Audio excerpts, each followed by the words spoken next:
What's up, everyone? I'm your host, Coach Joe Strong, here to bring you another great episode of the Business of Strength podcast, where you can hear the interviews, tips, and tools to turn your passion for strength into a profitable business you will love.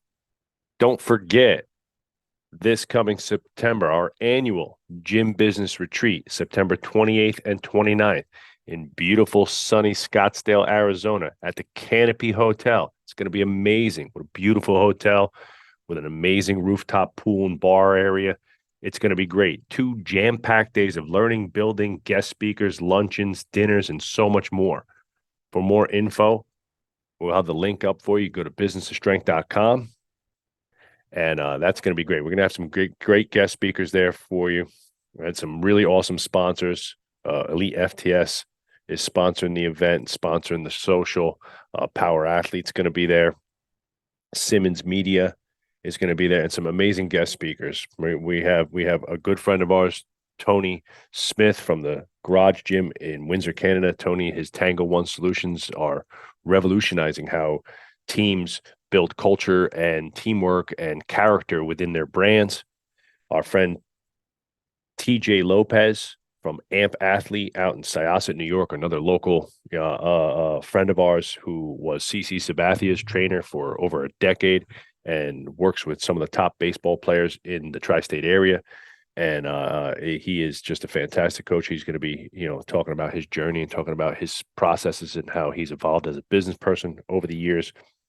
We have none other than our very own GM and Director of Sales, Mike Briglione, going to break down, how he transformed himself from, gym guy, meathead trainer to business leader to, sales guru, and the techniques and tools he's using to, sell $2 million a year in memberships. And he's doing an amazing job at that. So it's jam-packed. Myself, Adam, and Dan will be speaking. We have other guest speakers on the docket as well. We're going to have workshops, and so it's not just lectures. We're going to lecture and we're going to workshop. We're going to lecture and we're going to workshop. We'll have lunches. We'll have a rooftop pool party. We're going to have a social, beer, wine social. It's going to be awesome. So don't miss out. All right. In this episode, I'm talking to all the young would-be strength coaches out there, or anyone looking to make a change in their career, someone that's trying to break into strength. And this is all going to be about how to land your dream job in strength. And I'm going to give you my top ideas for landing a dream job and excelling at your craft and making a 6-figure income in strength. So save this episode as a resource. So if you're a gym owner now, save this episode as a resource of what to look for and kind of how to improve your hiring systems. How to get your dream job if you're looking for, to break into strength, and, or simply if you're in there and you say, like, I just feel stuck. I just feel like I'm not maximizing my potential. This is not the career that I dreamed of. How to level up your game. So, we're going to make that happen for you. So we've got some great topics going in today. So let's get started.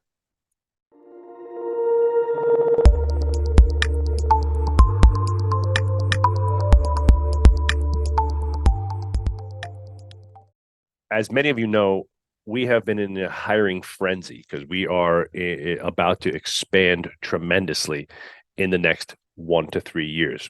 And we'll be opening multiple gyms in that time frame. So we're stocking the roster, building up the bullpen, and I've been interviewing and screening literally dozens and dozens of people every week. And we have had, in the last month, I have interviewed probably 30 people or so, literally almost one a day. Some days I've had 5 or 6 interviews, and we've learned a lot personally, which is great, right? Because we've learned a lot about what we need to present as a company to be more attractive. And we've also learned what we're looking for. And we've gotten really good at identifying some of the red flags and things that that you should be looking for as well if you're a gym owner listening to this podcast. And if you're someone looking for a job, there's some things that here not to do as well. So let's talk about, I'm going to build this out as if the process is beginning from the very beginning. So the first and foremost, let's talk a little bit on the gym side. If you're hiring, you need to have a really great package and presentation And because that shows professionalism. And the second we put together a great package, a great job ad with really good, well-written materials, we started attracting a much higher caliber of coach. And that's because our process, our materials, our presentation looks very professional. We've also professionalized the business of strength within our company. Our coaches are professional coaches. We have a standard. We only hire people with degrees. We have great benefits, 401k match plan, PTO, right? Very, very like industry best salary competition, salary, things like that. And when you voice those things in a great job ad, that talks a lot about the culture, the vibe, what we're and the fun that we have here. Not just we're looking for a trainer with these skills and it's a bullet point of skills. It's, hey, if you want to work with a great dynamic team that's growing fast, having fun and helping people in the process, this might be a great fit for you, right? Things like that, right? Make it a little bit more exciting. Right. Again, think about you if you're looking for a job. Does your job ad excite you to get off your butt and send in an application? So that's the first thing is, I can do another podcast on that. And we can talk about some of the things we've done on the business side for hiring, but this is more for the people looking for jobs. So once you have this professional packet and you're putting it out there, hopefully you're attracting candidates. Our main piece is Indeed. We use Indeed a lot, but we use, a recruiting service. We use LinkedIn, obviously, our own organic social posting and such. We have a careers link on our website. So we've made it apparent that we're looking. And I think, again, what you focus on grows. So if you are the gym owner who's saying to themselves, I just haven't been able to find really good talent, you have to focus some more time and attention on that. And that part will grow. So professionalize your presentation of what you're looking for, get clear on the job and the money and everything that you're presenting to people, and then make it a focus, right? Put it all over the place and make it a focus, right? And it will grow. Now that we're on the other side, now let's cross over to the other side of the desk, right? Because that's what this is about today. And you are a young professional, fresh out of college, maybe, or a few years in, and you're looking for that first dream job. What do you do?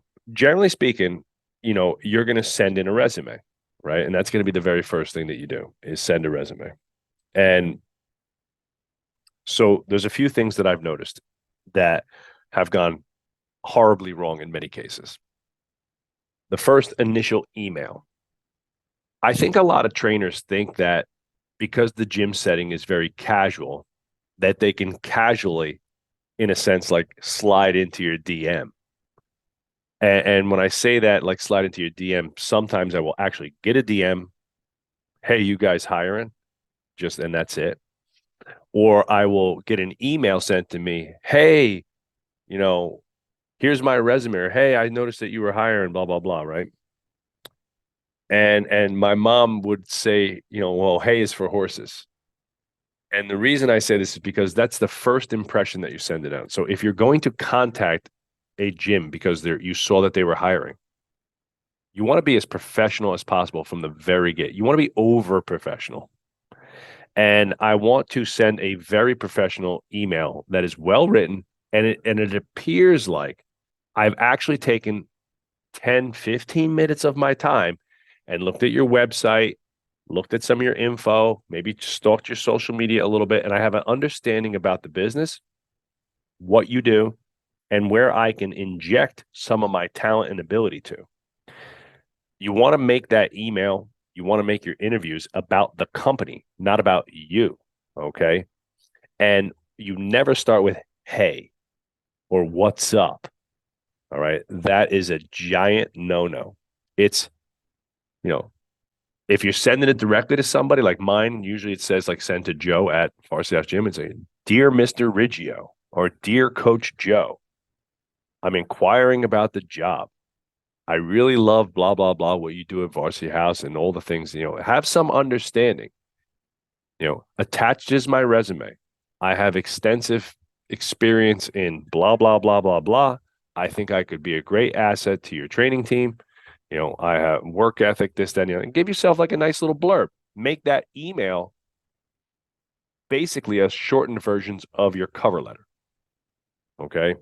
But make it professional, sincerely, your name, your phone number, right? Make it easy for me to figure out who you are and how to do business with you. In the email, here's my contact info.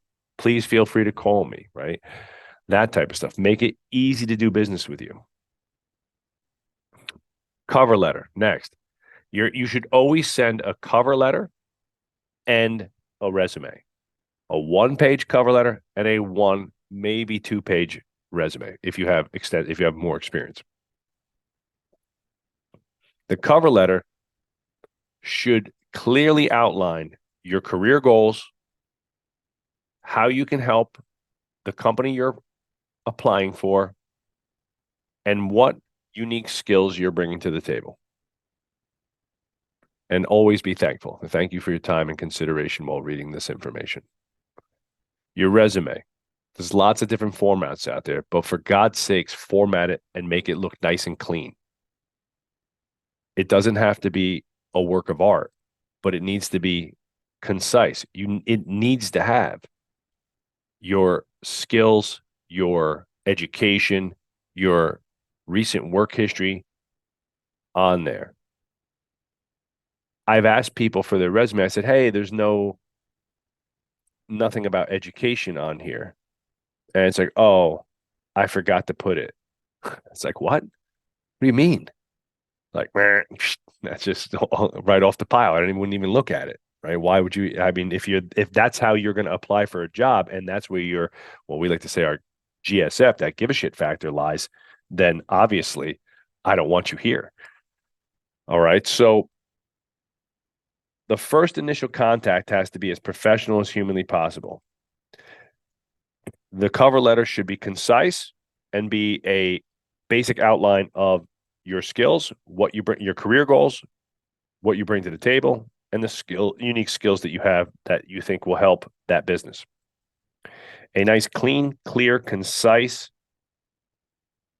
resume with education, work history, and pertinent skills.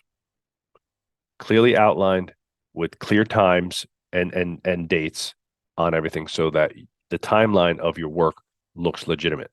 If you're young out of college and you haven't had a lot of work, go into detail about the pertinent classes that you've taken that you can bring that you will translate those skills to the business. All right. More is more. You're trying to catch somebody's attention with some things that show that you did a thing, that you committed yourself, that you worked hard. Okay. And hopefully you've done some internships and things like that. All right. Now, if we took it and just mentioning that, right? I think people wait till they're like senior year to do the internship. You should be interning every year, every summer, freshman year, sophomore year, junior year, right? Intern every year, get a part-time job as soon as you start college. If you know you want to be a trainer, you want to be a strength coach, start training in the field immediately. There is no replacing time under tension, right? Just like in lifting, you got to get the reps in. So, we love hiring, 22, 23-year-olds out of college who've done 3 or 4 mentorships, internships, who are working as part-time trainers and things like that. That is my preferred person. Okay. Now you've sent your resume. It's clear, it's concise, it looks nice, it's professional, and our process then goes to a discovery call. So for me, we schedule a 15 to 30-minute conference call, discovery call, a Zoom call. And this is where I get you, right? Because I cannot believe some of the shit I see on these conference calls. I cannot believe the lack of give a shit. I cannot believe that somebody would get on a Zoom call where they're looking for a job. They're asking me for work to pay them money, and they haven't dressed nice. They look like they rolled out of bed. They're in a dark lit room, laying in their bed. That's a fact. I saw that.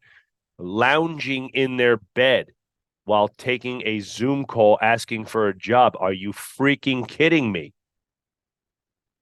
Go someplace that's quiet, well lit. Put a collared shirt on or a dress shirt and sit up and look into the screen attentive. Do your hair, clean yourself up. It is an interview.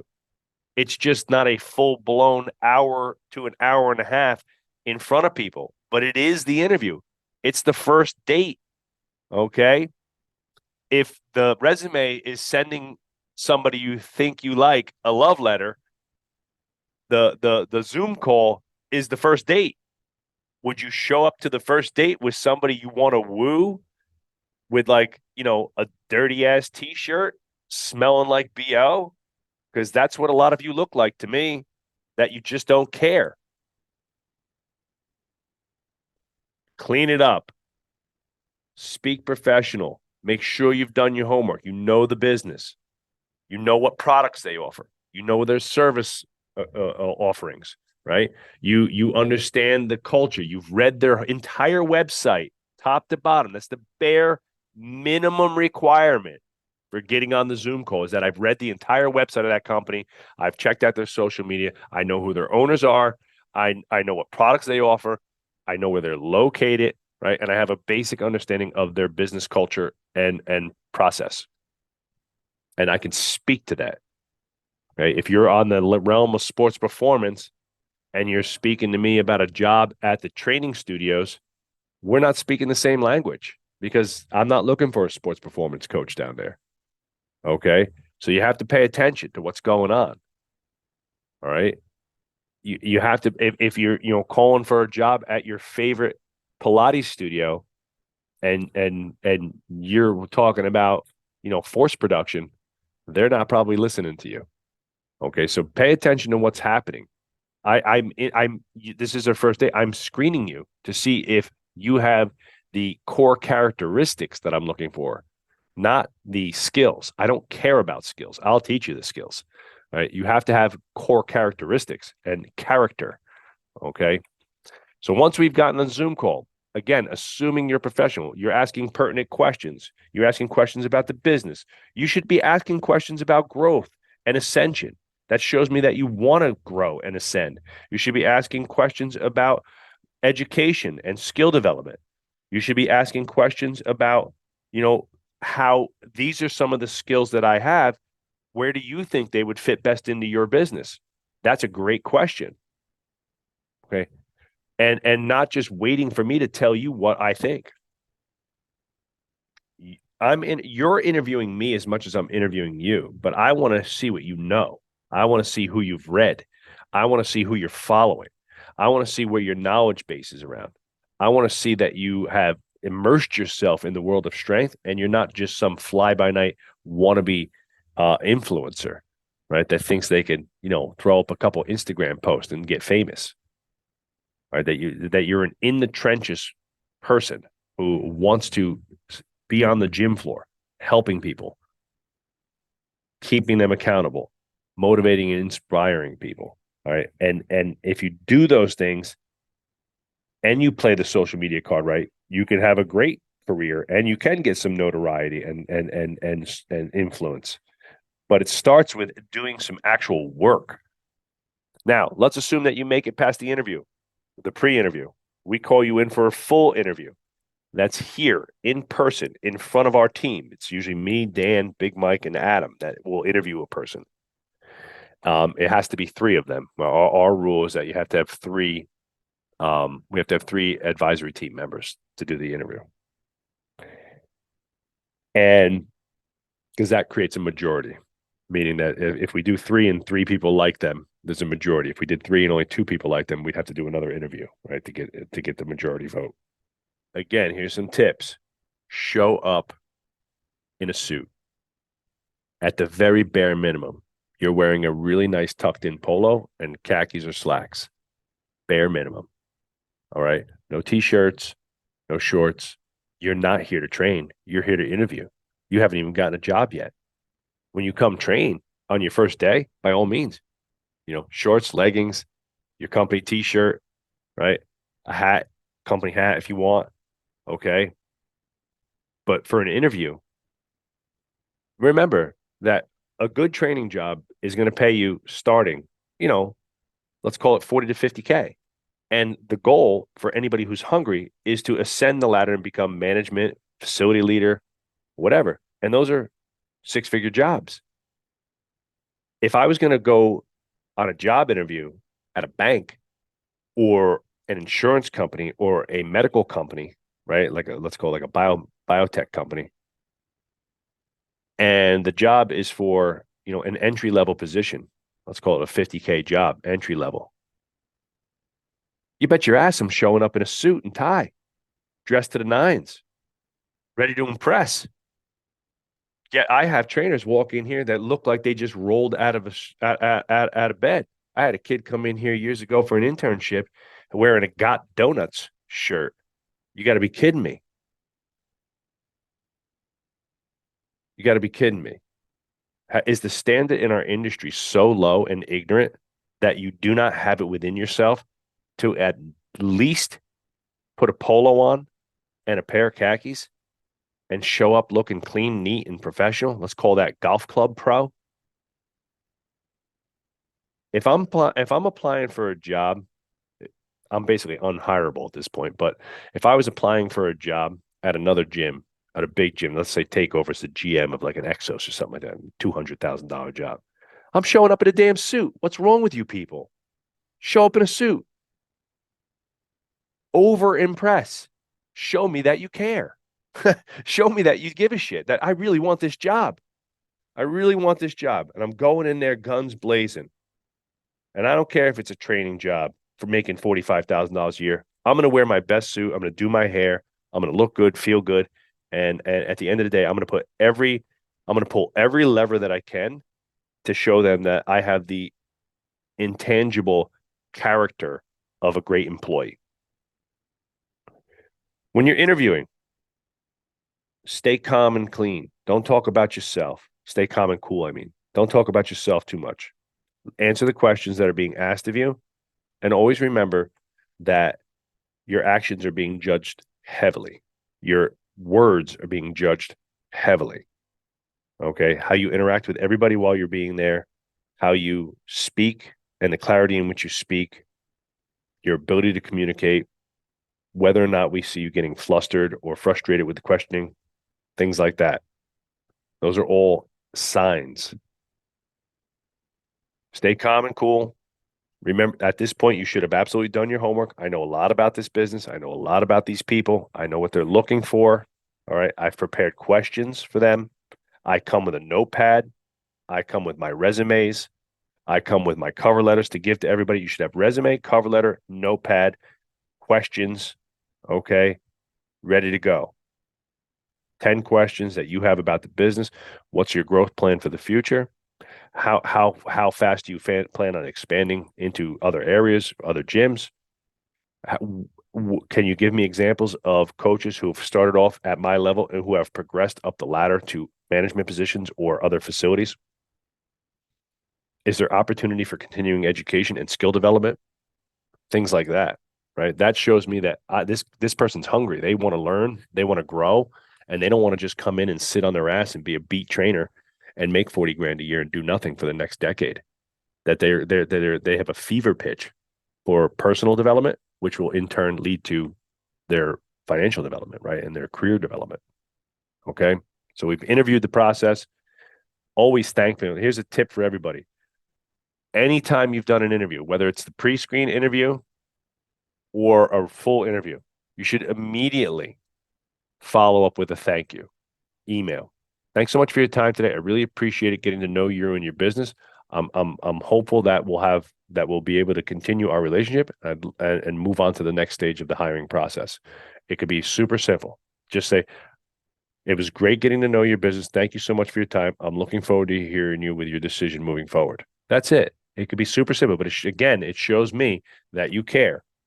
I wonder where all the parents are in this, because these are the things I think about as a parent for my son, right? Like, I would never let him send a resume that looked like some of the resumes I get. I would never let him show up to an interview looking the way some of the people show up to my interviews.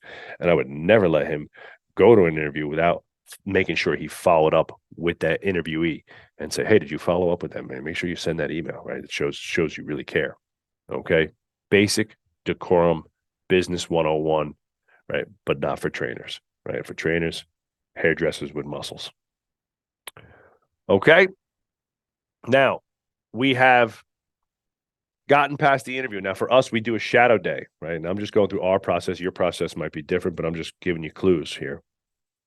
Let's say you did the resume. Resume was good. You got to the pre-screen. Pre-screen was good. You got to the interview. Interview went good. All right, we really like this person. We're moving here. Let's have you come in for a shadow day. Shadow day is like 3 to 4 hours of just hanging out here with us in the gym, and you're gonna help coach. You're gonna help set up. You're gonna help spot a little bit. We're gonna shake hands and kiss babies with a bunch. I'm gonna introduce you to a bunch of people, and I'm looking for social decorum, social smarts, your social awareness. I'm looking for interaction, communication. I'm looking for introvert, extrovert, right? Is this person somebody who's got a big, personality, big voice, can jump into a group, coach a group of people and has no fear, or are they real mousy and timid, right? And things like that.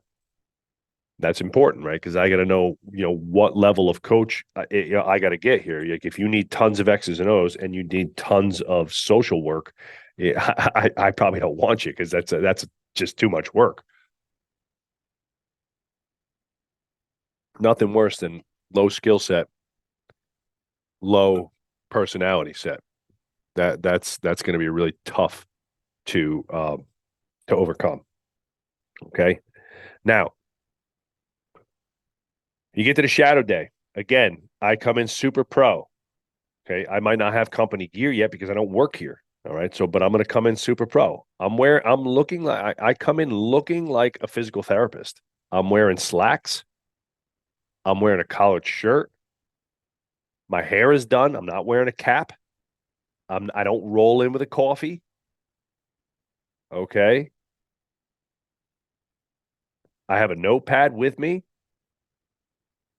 and I'm ready to coach. I have my watch on. I bring my own stopwatch and I'm going in there as if I'm going to get thrown to the wolves and they're going to say, "Hey, we need you to write up a couple plans for these people. I want you to coach this, time this group." And I'm not going to make any assumptions that they're going to give me anything to coach with because I'm going there to win this job and I'm showing up ready and professional. That means I got my gear. I don't need nothing. I got my lunch. I'm ready to be there all day if they ask me to. And I'm not. Here's another writer downer gang. I'm not bitching about how long it is. Oh, I thought it was only going to be 3 hours. I got a hair appointment after this.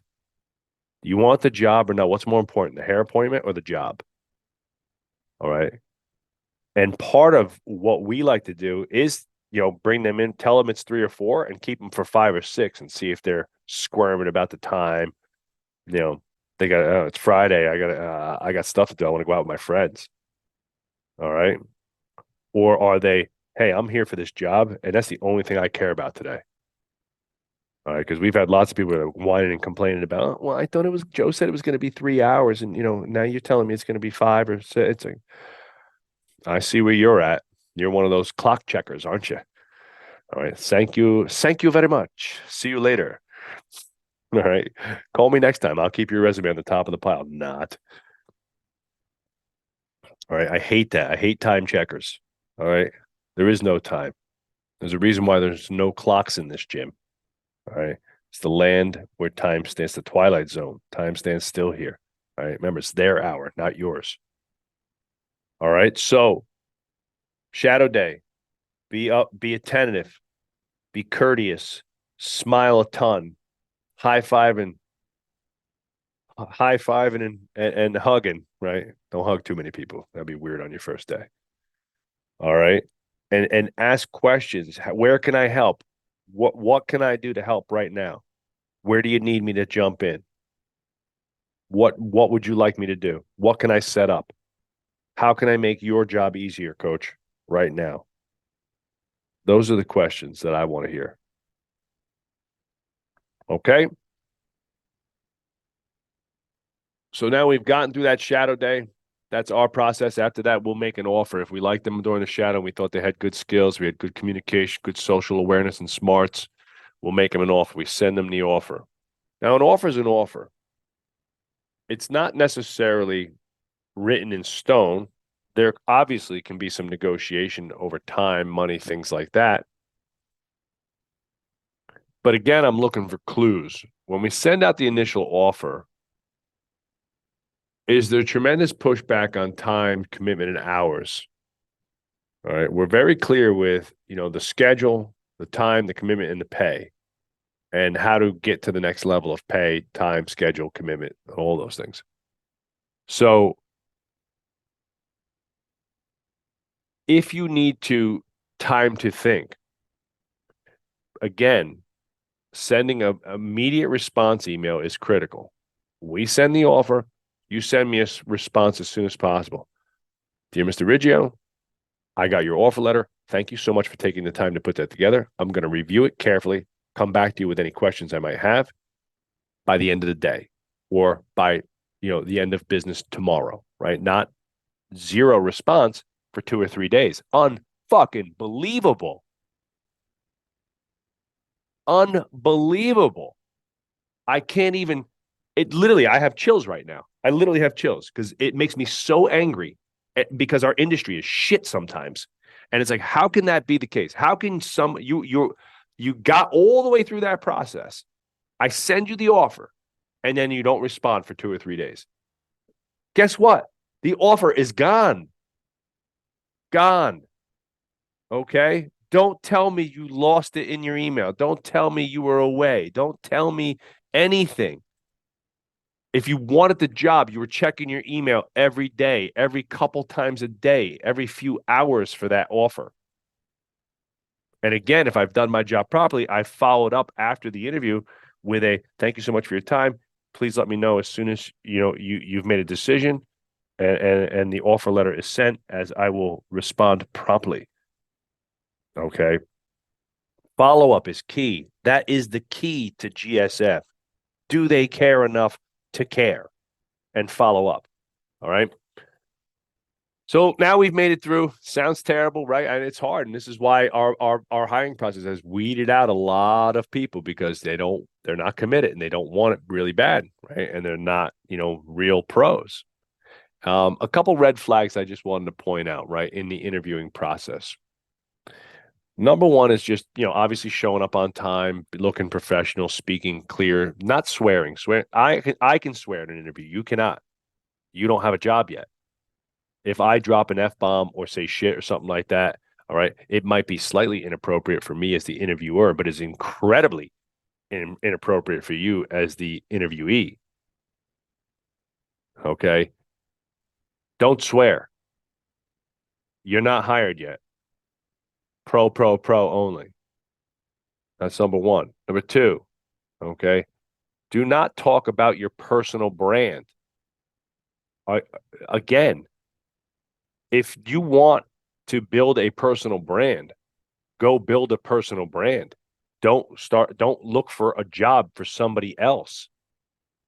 If you're building a personal brand, I don't want you working in my brand, because I want you building my brand, and I want you working under the umbrella of our brand and helping to build that reputation. And the worst thing that I can hear is, well, I have this little side business and I'm building my personal brand, and, I have some clients on this. It's like, no. Okay. No. Okay. You're asking me for a job, and then you're telling me you have this other side hustle that you want to work on.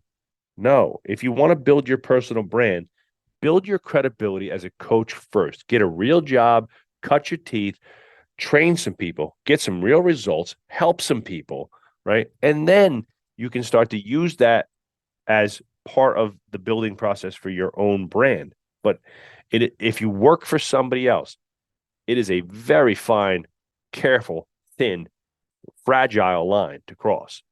And just about anybody I know, out of the hundreds of strength coaches and gym owners that I know, when at the second somebody says they're building their personal brand, it is the kiss of death, and they almost never turn out to be a great employee. Almost never. Okay. Until they've proven themselves, they've been there, they've done the thing, and then the brand starts to build itself because of the accolades and the work that they've done, not because They're just constantly posting on social media and taking videos, and they know nothing about training, or they've trained nobody. All right. Do not put the cart before the horse. You must do something before you become something.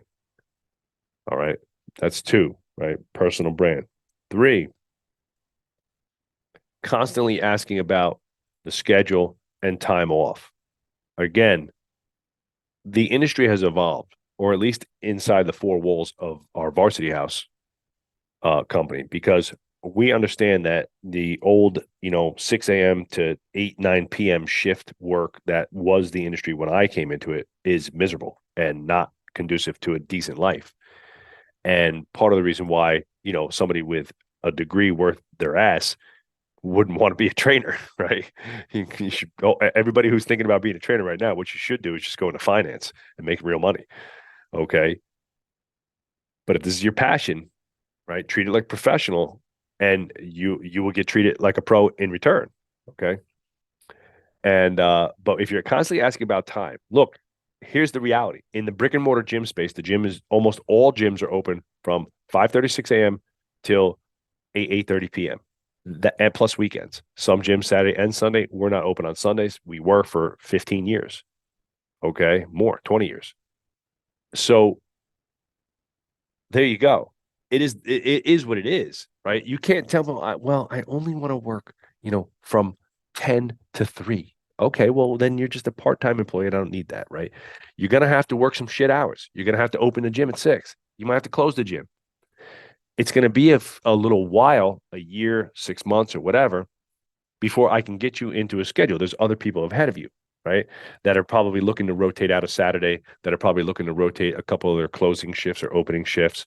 Okay. And they obviously have seniority. So there's a process. And there is a plan. Like, again, if you're 22 and you're fresh out of college, you can't work 45 hours a week, 50 hours a week for a year. Like, you got to be kidding me. Like, cut your teeth, get the 10,000 hours, put some real time, energy, and skill set in the bank. If you train 30 sessions a week, that's about a 40, 45-hour work week. If you do 30 sessions a week for a year, you're going to be awesome at the end of that year. Awesome. And if being here isn't the right fit for your lifestyle wants, you can move on, but you'll move on with amazing skills gained. Leave like a pro. All right. So that's three, right? Hawking the time, hawking the schedule, worried about PTO, time off, things like that. Number four, what about my private training clients? Well, that's something that years ago I would have just been a hard no on. But I'll be honest with you, like as I've evolved, I realized that there is a need for people to make money, and maybe what I'm offering up front as we feel each other out isn't like the end all and be all, right? Let's just say it's 45, 50,000. And you have 10 private training clients that you train somewhere else or in home or whatever. As long as it's clear up front and you're open with that, and we sign it into our non-compete, um, I'm generally okay with that at this point. But there will be a point when we're not okay. And just so you're aware of that, right? Because again, I'm hiring as a full-time employee. That means you got to give me full-time attention. And if those things start to become a distraction, we're going to cut that off real quick. And again, if you want to be a manager here, then that's a hard no at that point. All right. So once you become management here, like, there can be no side hustles. Right. You're either fully immersed in the world of varsity house, or you're not. Right. And that's the end of that. Right. There can be no additional side hustles. And that's pretty true for most corporates and things like that. Again, it's just, I don't think that that's going to be a very good fit for most people. Okay. Now, here's a couple of other things. Okay. So we've gotten through this interview. You're hired, right? Let's just say, you're hired and you got the job. What now? Well, that's when the hard work begins. That's when the consistency is what we're looking for. I'm looking for, do I have a rock solid individual that shows up on time, that's got consistent energy, consistent, personality throughout their, first couple months with us. We do a 90-day onboarding program. We have an on-the-job training process that's basically 90 days. And we take people through a 90-day roadmap, so they learn the business, learn the culture, learn all the processes and procedures. We check off on all those things. When they get done with that, they sign their book that they've completed it. We sign it off on it. And they're now a full-fledged employee who's, untethered and ready to really contribute. What exactly does that mean? It means doing more than what's on your job sheet. It means where can I help alleviate time from the management team? Where can I help alleviate work from the management team? What are my specific skills that I can inject into the company immediately and um see an improvement? What holes do I see? It's not keeping your mouth shut and just doing what you're told. It's, hey guys, at another place I worked, I saw this and it worked really awesome. I think maybe we could do that here. Or hey, I noticed the other day when clients were checking in that the front desk was a little aloof, and this that's bad customer service. Look, maybe we should address that, right? Look, calling people out on their bullshit is a great skill. That shows leadership. I'm not afraid to um um you know I'm not afraid to say what is on my mind and say it because I know it's doing the right thing for the business. Okay, in a tactful way, of course. All right, but when you get it at your first job, your number one goal should be to be a great trainer, great personality, great teammate. Right, show up on time, be easy to work with, be fun to work with. Right, be cool about little things like music, food. They went out and got coffee. Somebody went out and got coffees and they forgot the new guy. It's like, all right, well, no mistake. It's a mistake. Don't get all butthurt about it, right? Be cool, be fun, be attentive, right? And make yourself noticeable. Make yourself stand out by bringing new skills. And last but not least, read, read, read, read. You must want to read. In order to work here, I ask everybody, are you a reader? What books have you read lately? What are you reading right now? Because if you tell me nothing or it's ghost, all right, I'm gonna know. One and two, I don't want you here, right? I only want learners. I want hardworking learners who are feverishly chasing skills and abilities. And if that's not you, you're just not a good fit for here. If honestly asked, maybe you're a good fit for retro fitness or something like that. And so once you get the job, work hard. Don't worry about raises. Stop asking about money. Stop asking about time off. Things like that. Those are just those that'll kill you, right? If your boss asks you to stay late, stay late. If he asks you to fill in a shift, fill in a shift. All right. Stop. Am I going to get paid for that? It's your first freaking job, or you just started and you're cutting your teeth in a new place. And we're all, remember, as a business owner, I'm trying to find out what the best skills, fits, and superpowers that you have are too, right? So it's going to take it. I look at it like a wave, right? You throw a rock into a lake, it creates a big ripple, but over time, as it spreads out, that ripple dissipates into a flat line. And it's the same thing here. We got to find the groove, man. I got to see what you're good at, what you're not good at, what personalities you gravitate towards, all those types of things, and then I'm going to put those into a process and plan for you. But that's going to take a couple weeks. And that's why we have this 90-day onboarding, because that really helps to create that process. Okay. But if you're constantly worried about, am I getting paid for that? I can't tell you how many people have asked me if they get paid to show up to a meeting. Yes, I'm going to pay you to show up to a meeting.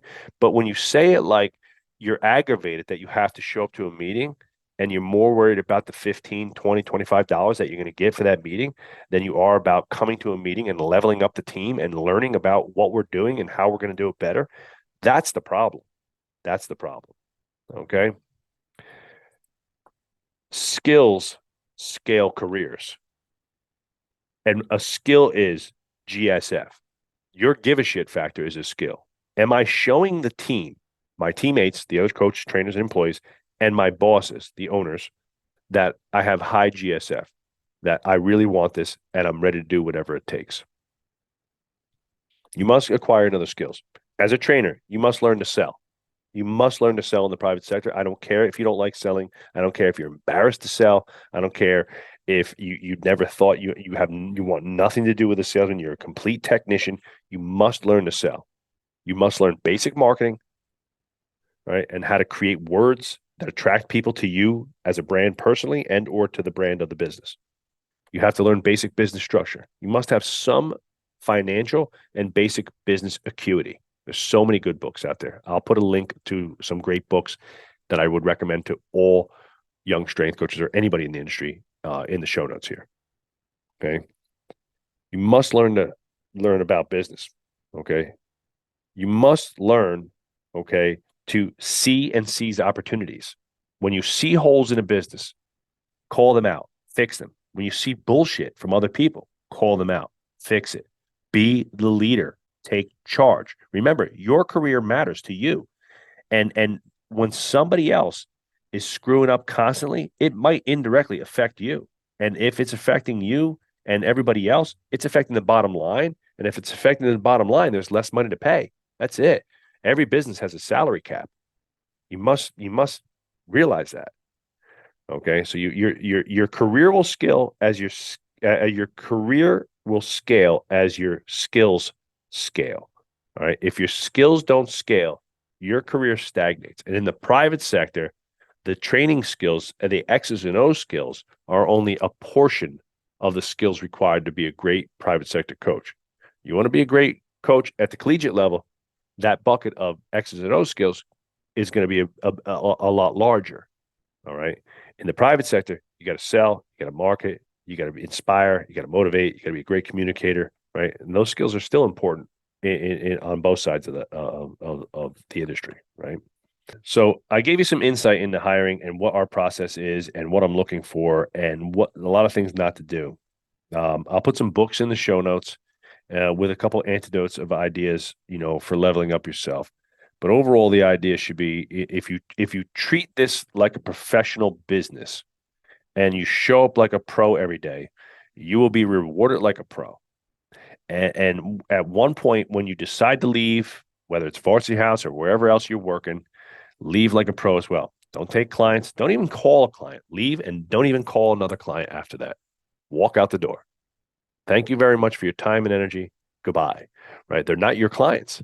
Get out. They're not yours. All right. And there's legalities there to doing that. And you are destroying the industry every time a trainer walks out the door and steals a whole bunch of clients. Okay. Shake hands, hug.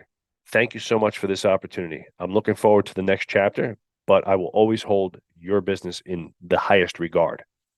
And I want to be able to say, man, we really loved having you here. You were an amazing addition to our team. We're so sorry to see you go. Please keep in touch, right? Please let's stay connected. Let's stay friends. Best of luck. We wish you nothing but the best. That's how it should be. That's how it should be. Not a fading out of abilities, a fading out of career give a shit factor, a stealing clients, leaving and stealing, all the things that just cripple our industry with and plague our industry with unprofessionalism. All right. Get out there and be pros today, everybody. I want you to be pros. Treat your business like a pro. I've always treated this business like a business. This is how I feed my family. I've never messed around. Never once has there ever been an indication of fornicating with the clients. Never once has there been an indication of lying, stealing, or cheating a client. Never once has there been an indication of lying, stealing, or cheating my partner or our business. Never once have I tried knowingly to undermine or hurt anybody and anyone in the industry. I don't talk shit about nobody. Once in a while, I throw CrossFit under the bus, but that's just because I have to.